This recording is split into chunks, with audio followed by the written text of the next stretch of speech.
The most interesting, I would say, and most unique question I've been asked is if I live with my mom.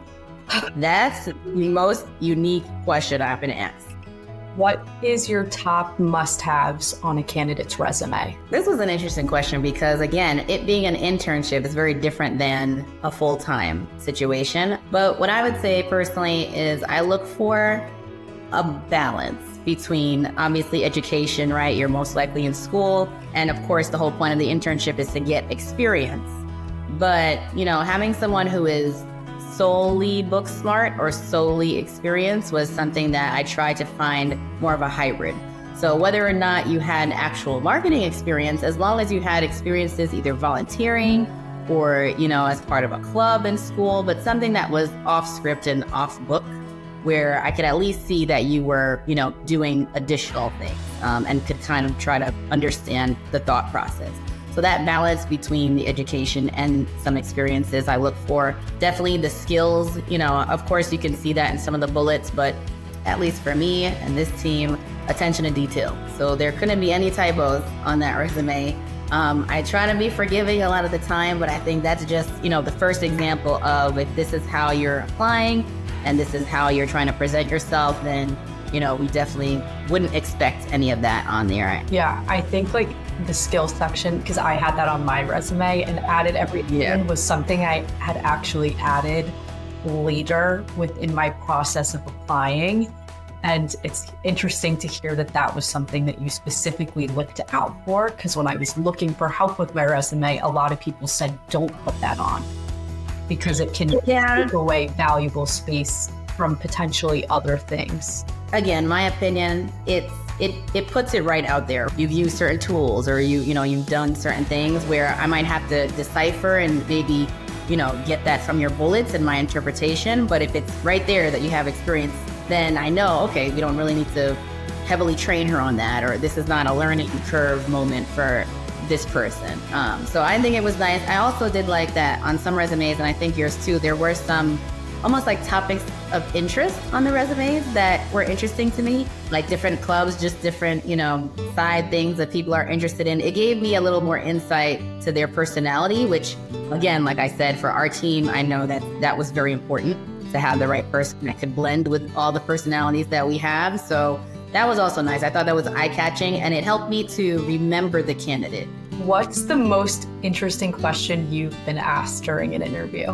So this one, the most interesting, I would say, and most unique question I've been asked is if I live with my mom. That's the most unique question I've been asked. I don't think that really helped anybody, but I will say getting random questions like that definitely train you to be on your toes.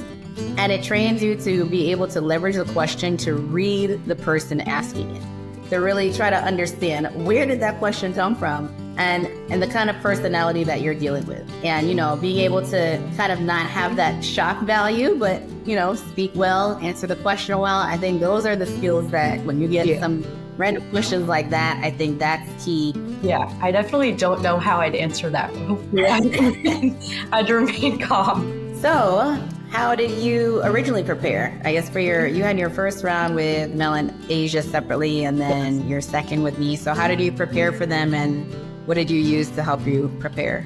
So the first thing that I kind of do in my process is create a new document with all the questions I think would be relevant. And I go through and I would practice it in the mirror to myself for 10 minutes every day and choose a question to work on that I may struggle with and just kind of position it towards the description of the role so that I feel like I'm answering it.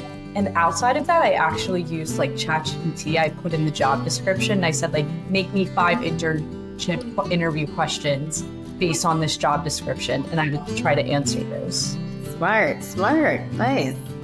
Do you think Henry Schein is a great place to start your career? Would you, if there were a full-time opportunity, is that something that you think you would be interested from what you've seen so far? Yeah, I'd say based on what I've seen so far, I have learned so much. And a lot of that that is attributed to you, Traci, and like the rest of the team that I'm working with, just because everyone has really given me an opportunity to like not just be treated as an intern, but be treated as a member of the team as if I were a full-time employee. And that has allowed me, I believe, to take on certain responsibilities and be able to contribute more than I thought I would have. So I think that has helped me grow and learn, and just seeing that kind of culture just as an intern kind of makes you think like, wow, like what could a long-term role at the company look like if this is just how you're treated in an intern position and not even given the whole capacity of opportunities that are available. It might be a journey to find where you need to be or the right team for you. Seems like lucky I am on the beginning of that journey. But I think once you do, it is a place with a lot of opportunities and a lot of option where you can learn as you go. I think it's not just taking advantage of learning from the team you're with, but learning from the other people that you have the opportunity to interact with, like within the company as a whole, really just like using it to your advantage